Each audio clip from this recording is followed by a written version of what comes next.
Hi everyone, welcome to Tech Talks. My name is Michael Bertoni and I am the founder and CEO of Philly Tech. Again, Tech Talks airs every Wednesday at 12:30 p.m. and the show is really dedicated to software companies, entrepreneurs, startups, and really your success. So I'm really excited today, guys, because I have one of my best clients here today from Chain.io, and it's a Brian Glick. Brian, good to be here. Great to see you. So again, Philly Tech is focused completely in working with software companies. That's all we do.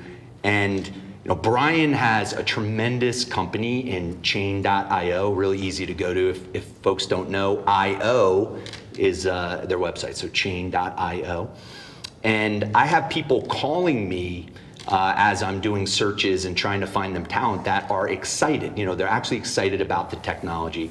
So again, really glad to have you here, Brian.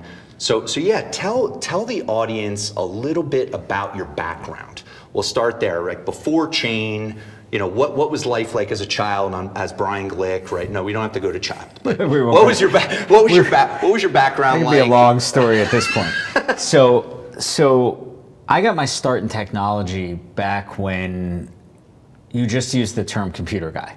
There was no specialization, right? So as a high school kid, I used to take the train into Philadelphia with a stack of computers on a hand truck on the subway to go install networks and servers for pretty significant sized law firms in Center City. Right. And that was back when the 15-year-old kid would show up and set everything up, and that was sort of how you did computers back then. The benefit of that is that over the years, what is now almost 30 years since I started doing that, really touched every layer of the tech space, right? Whether that was helping literal first-time PC user figure out what a mouse is, all the way up through what we're doing now with serverless technologies and cloud-based integrations and sort of everything in between, which gives sort of a unique perspective that a lot of people don't have who are coming up today, where they drive to specialization really early. Yeah. So tell again, it's really exciting about companies, right? So your platform is, again, it's focused in integration. Right, and that's just integrations. We'll talk about that in a little bit, what that is. But tell the audience. I'm always very curious to understand, how did the idea germinate, right, for Chain.io, right? Because remember when you told me you bought the website, when you bought the website, you're like, I'm gonna eventually do this. But how did the idea germinate in your mind before you actually started the company? All right. So in my journey, I landed pretty early in the logistics and supply chain space. So moving freight, everything that has to happen from the time an iPod or an iPhone, somebody decides to order it at Apple in California, to go through the manufacturing, the trucking, the airplane it has to go on, the ocean container it has to go in, all of those things. I've been in that industry about 20 years. Right. One of the challenges that industry has that's pretty unique is, at any given shipment, there might be 100+ companies that are engaged somewhere along that chain of that journey of that product from that factory in China to a retail store, right? I worked a lot in the part of the industry that deals with clearing those goods through customs. And what happens at that point is you're dealing with the overseas part, you're dealing with the part here in the US, and everybody's got different systems, everyone's got different little nuances to their business. And the great frustration that we always had was it was so hard every time we got a new customer to help them, because they were integrated to their previous provider. It might take a year to get their IT department to move the information over to us, or we didn't have the resources, or they were using one software package and somebody else was using another one, and those two companies, the software companies, didn't want to work with each other. So there's just this massive layer of complexity. And I always found it extremely frustrating that everyone on the business side wanted to succeed. Everyone was motivated in the same direction, and the IT departments couldn't ever line up their tech. And that just irritated me over a 20-year period, until finally I said, you know what, I'm going to go solve this problem, because it's somebody has to be there to help. Yeah, I mean, at the end of the day, there's a better way, right? So there is a better way to do this, right? So again, guys, just to recap, right? We got manufacturing, supply chain, right? Goods and services being moved, from China all the way to here, right? You're thinking, oh, I get my shipment in a few days. This is easy. But like Brian has said, it's literally a controlled tornado, probably, right? It's amazing to me, being in the middle of the industry, it is amazing to me that anything ever gets anywhere. Right. Forget on time, right? On time's even more amazing, but just the fact that any particular package or any particular, container full of fruit coming from South America is going to arrive where it's supposed to be, when it's supposed to be, each one's a minor miracle. Yeah. So Chain has developed, guys, a platform, and Brian's going to talk about it in a little more detail, a platform to help automate all these integrations, these hundreds of integrations that are happening, automates that. So tell the audience about Chain, right? So what is Chain, right? And what's the value? Why would people use Chain? So we are a neutral platform for systems integration. And I always stress the word neutral because we are like plumbers in the sense that we connect all of the different software companies whose data needs to move around to make all of these complex shipments happen without actually doing the data processing that any of those companies do. And one of the things that's important really in any tech company, but especially now that we've all moved into SaaS and into the cloud, is to make sure that what you're focused on is aligned with all of your business partners and all of the people in your ecosystem. Right. So by being this plumbing company that says, hey, you company that manages a fleet of trucks and you a company that manages a warehouse, we're not going to build warehouse management software and we're not going to build truck management software, but when that truck pulls into that yard to load a shipment for that warehouse, we're going to take that electronic message from the device that's in the truck and send a message over to that warehouse saying, hey, this truck just pulled into your yard. Right. Better go get that shipment and stage it because that truck's gonna be pulling up to the loading dock in a minute. Right. And let's make that process all move smoothly. So we are the plumbers that make all of those data messages go back and forth. Yeah, so whenever you're with a software company too, and you're working with a software company, I mean, they do, so they increase productivity, right? So the technology increases productivity. The one thing Brian had said to me, which I found really appealing, was his technology actually helps you drive revenue. Because when you create these connections, it helps the organization drive more dollars, to their organization. The other thing that people get excited about when they call me and talk to me, engineers, they talk serverless. So tell the audience about the value of Chain.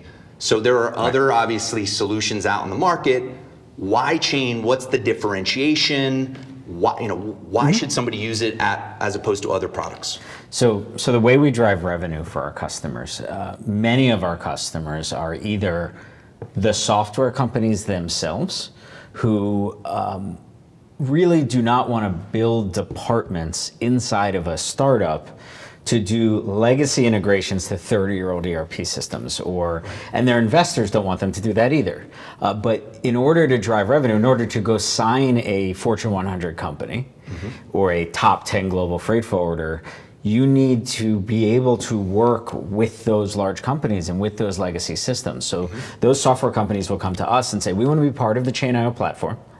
And therefore, when we build our one-time connection into Chain.io, we can now have our salespeople go out and say, yes, we can work with anyone on any platform, any legacy system, and we're just going to call Chain.io in the background, and they're going to make that client onboarding and the customer success part of that work for that data integration. And then with the freight companies we work with, they have almost an even bigger problem that anytime they sign a new large account, they have to integrate to that customer's systems, and that customer needs electronic invoices sent to them. They need to send purchase orders back and forth, all sorts of data. And they also don't have IT resources to dedicate to switching to a new freight company. So when a salesperson at a freight company goes out, they need to be able to say to their customer, whatever systems you have, whatever you're doing today, we're going to make it work so that you don't have to go back and get on an IT project list. So our freight customers know that they can also say, hey, we can integrate to any system, we can do whatever we want because we have Chain.io in the background supporting us. Right. The way that ties back to the serverless and to the technology is one of the things that's really hard is figuring out how to do all of that and have a budget and actually manage your business cleanly. And when you sit down, in this time of year and in the fall and you're budgeting next year and you say, how much is the sales team going to sell? And they're going to make up a number and you're going to discount that by 20, 30% Right. and say this is what we're probably going to really get next year. And now what is that going to cost me from a transactional processing standpoint? If they sell $1 million worth of revenue by selling $100,000 customers, that's a really different set of projects than $1 million customer. Sure. And all sorts of things are different. So what we've been able to do with our tech stack is make it so incrementally cheap for us to process any given transaction that we can offer our clients a fixed price per trading partner. Right. So when they say, I get a new customer, they know it is going to be a fixed price for that customer to onboard them, which means the sales team can just know in the room. They don't have to play that, I got to go back to my manager game and get you a quote. They can just say, we know what it costs, this is what it costs, and move on to the next part of that sales cycle. Yeah, because the other thing that I really liked about Brian's company is the focus, right? And learning more about what supply chain is, what logistics is, right? So when I'm working with a lot of founders and software companies, a lot of times they're like, yeah, we sell this to everybody. And I'm like, probably not good. So you chose supply chain, you chose logistics. Explain to the audience really quickly what that means. So that's your focus as a business. So tell the audience what that means. So being in Philadelphia, we are a massive hub for healthcare, biotech, pharmaceuticals. Every time I go out and meet somebody who doesn't know what we do and is just generally in the community in Philadelphia, they say, oh, could you help with medical billing? Could you help with processing data for clinical trials? Could you help with X, Y, or Z?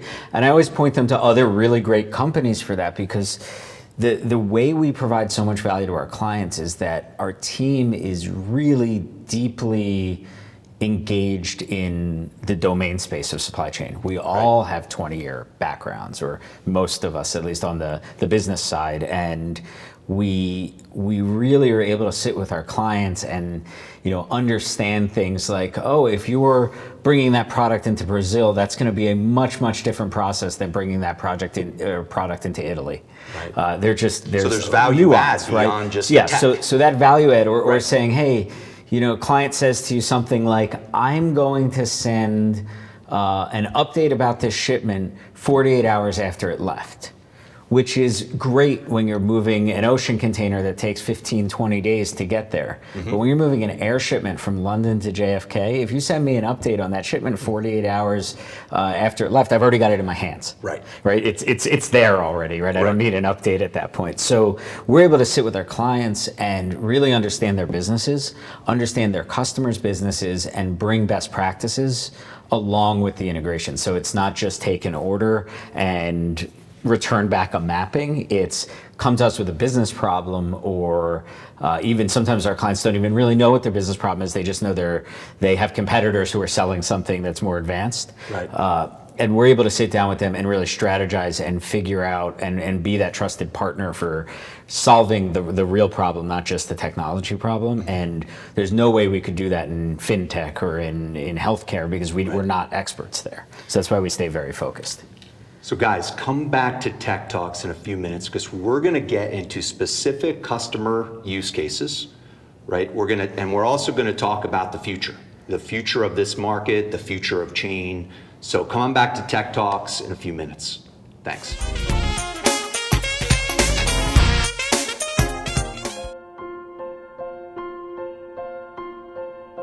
Looking for a peaceful place to ride with no pressure? Here at Suffolk Stables, we offer many lesson horses of all shapes and sizes. Whether you are a beginner, or you are experienced, or just want to get back in the saddle, from ages 3 and up, we have horses of various levels for you to enjoy and train with.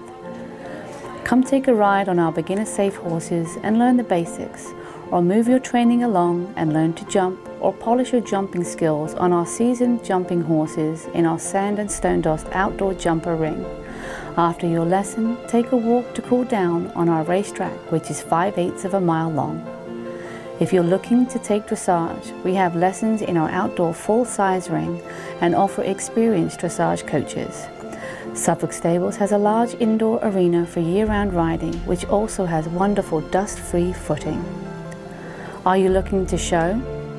Here at Suffolk Stables, we offer a full show series for spring and fall. We offer 3 rings active at the same time with 3 separate judges. Dressage on the grass, hunters and jumpers, plus money classes in our beautiful outdoor jumping ring. Plus English and Western classes, money classes, ranch riding, and classes for miniature horses in our indoor arena. We hold a year-end awards banquet every year to show our appreciation for all the hard work of the riders, trainers, and parents throughout the year. Suffolk Stables offers help through our non-profit for people looking for scholarships. We aid with the cost of lessons and showing throughout the year, and to groups that are just looking to experience horses. Visit us at www.suffolksafe.org or contact the number on your screen for more information. Suffolk Stables also offers our beautiful farm for venues such as weddings and other celebrations or events. Come join us for a lesson or an experience. Gift certificates are available and all forms of payment are accepted to include Venmo and PayPal. We look forward to a visit from you soon. Visit our website at www.suffolkstables.com and enjoy the ride.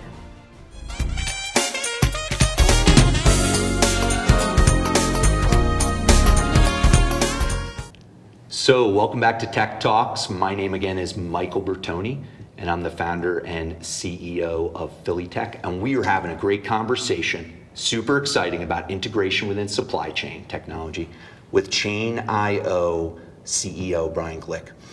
So guys, what's really cool about this technology, and we talked about a little bit in the previous segment, was it helps generate revenue for clients. It helps increase productivity, right? So the value proposition for this technology is extremely strong.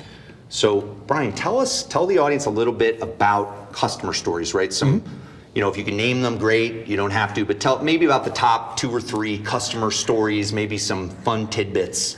So most of our really fun stories are our clients calling us because they had a little bit of an emergency. Right. So we usually leave the names out, but a really good example was we had a client who they were acquired by another company.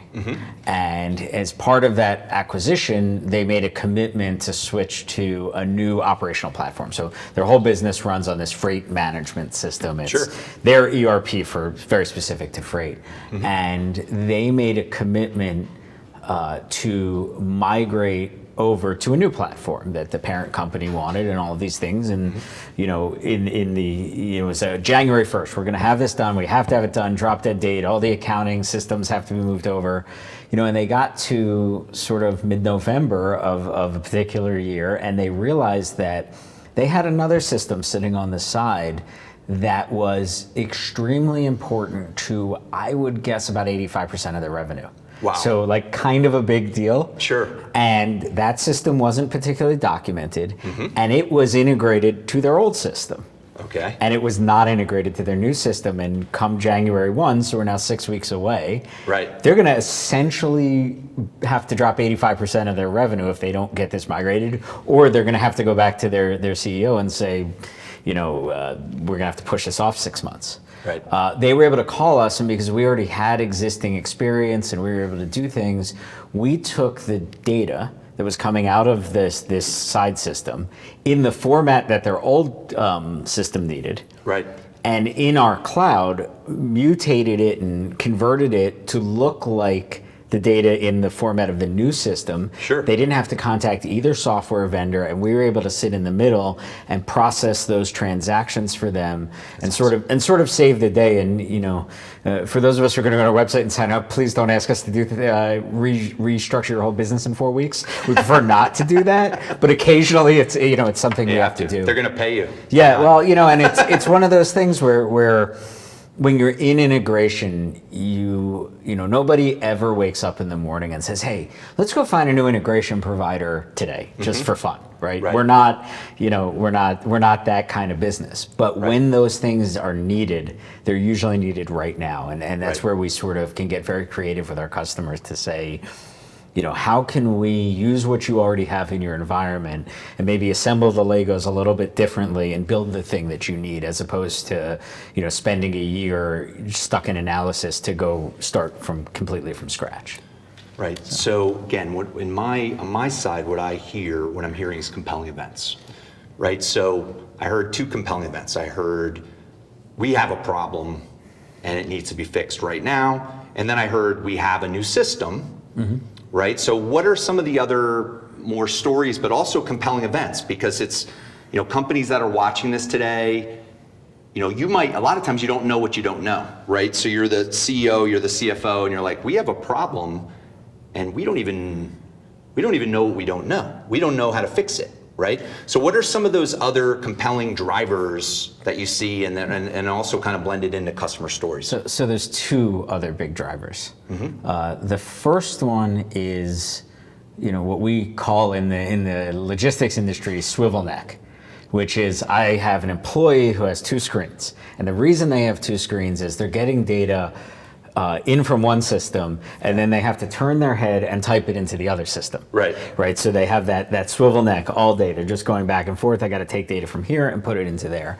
And what we find is there's a ton of companies, whether they're freight companies or companies that are dealing with their own inventory, where they're getting information from an external source, and there is somebody literally sitting there taking that information and rekeying it back into their system. And that's a cost. There's the layers to that cost, right? There's the cost of paying the person, but there's also the cost of the time it takes, the data quality that drops when things like that happen. So that's an area where we'll work. A lot of companies come to us and they say, we have customers we need to get paid, and we have 7 different payment portals that we have to go, that all have data integrations, but we don't have the resources to take the invoice out of our system and distribute it in 7 different formats. So we've worked with some pretty large companies to help automate those processes and get those onboarded. The other big event is I have or would like to have a new customer, right? That's the biggest event, right? And that's, in this day and age, when you're doing B2B work, your customers will have IT expectations. And if you can come out of the gate with that IT working, you have a much higher chance of keeping that customer. And in logistics and freight, there's, and even freight software, there's this period from when the customer makes an emotional decision to buy, right? They really want to work with you. And there's a period where there's a point in the future where you're actually processing their shipments. And often, if there was no IT involved, that could be 24 hours. That could be, I want to buy from you, I'm giving you my freight. With an IT project in the middle, that 24 hours could be a year. And that year is time that the incumbent can sit there and try to gain the business back, right? And all that can happen in that year is they get irritated with you. They're not going to be happier at any point in that journey, and that's the beginning of your relationship. So what we work with our clients on is, how do we bring that time backwards? How do we turn that year implementation into a 3-month implementation, or a customer that would be 3 months? Let's see if we can get it down to a week. Because it's that time to joy. Right? From a sales perspective and from a client success, is if you can get them onboarded quickly and smoothly and make that great first impression, then you've got a relationship for a long time. If that first piece is painful, A, they may just give up, right? B, their incumbent might convince them to give up, or C, you've poisoned the relationship at the beginning, and sometimes you never really recover from that, even if you keep the business. Yeah. So the interesting thing that I'm thinking is the actual how you engage, right? So that's one question. I was thinking of this question as you were talking. How do you engage with customers? Because usually it's 3 ways, guys. Usually, sometimes the company will use your software platform. Sometimes you will use the software on behalf of your client, and then sometimes it's somewhere in the middle. So how does a client or a prospect or something, how do they engage with you guys typically? How do they use Chain.io? So we've modeled that initial engagement process a lot off of a company called HubSpot that's pretty big in the customer relationship management and lead generation industry. And what HubSpot does is they have a portal, they have an application you can use. But when you sign up for HubSpot, you're not allowed to use the application until you've gone through their onboarding process. Got it. Right, and because the integrations are so complex that we work on from a business standpoint and from a project management standpoint and getting your trading partner to test with you, that we assign a team to every one of our customers who that team stays with you through your journey, so that they learn your language, they learn your customer's language, they learn that your biggest customer is whoever it is. We'll just say Procter & Gamble as an example, and these are the people in that company that if something goes wrong 6 months from now, we need to call and sort it out with. Right. So we learn that, we become an extension of the team on our project side. And then it doesn't really matter whether we're the ones who log into the portal and set it up or the customer is, because the effect is the same. And frankly, the setting up of the screens is the easiest part.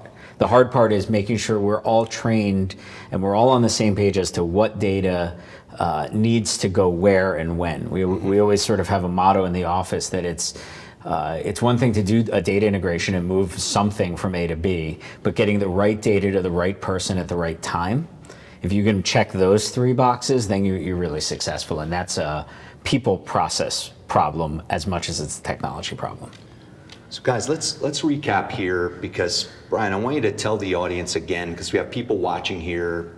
Obviously, we would love to get your help, guys. And so review with with people in the audience. Who is the core customer again? Again, supply chain, manufacturing, freight people, like define that for the audience, guys. If you could help us, obviously it's tremendous.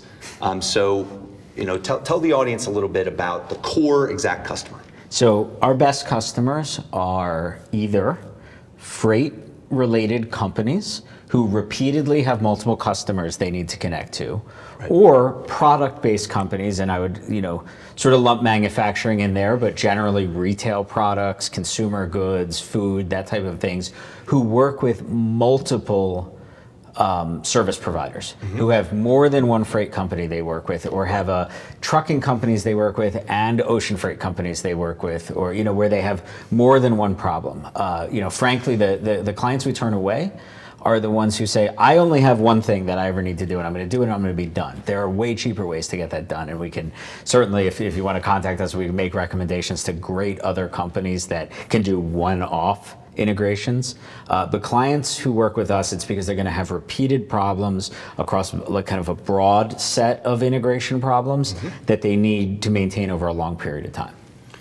Right, so guys, it's been a great talk here, and you could reach out again to Chain it's just chain.io. Brian told me when he got that website, he was like, I'm the man. But the other thing I want to ask about your Twitter. I didn't actually say I'm the man. He's the man. He is the man. Seriously. I didn't say I'm the man. So what's your Twitter or any other places where people can find you? The Twitter is chain_io, because somebody got ahead of me on that one. Nice. But the best place to reach out to us is either at the website or on LinkedIn. Just search for chain.io or my name. Those are really the main channels that we work through. Great. So guys, come on back every week to Tech Talks at 12:30 p.m. And thanks a lot for coming, and looking forward to seeing you in the future.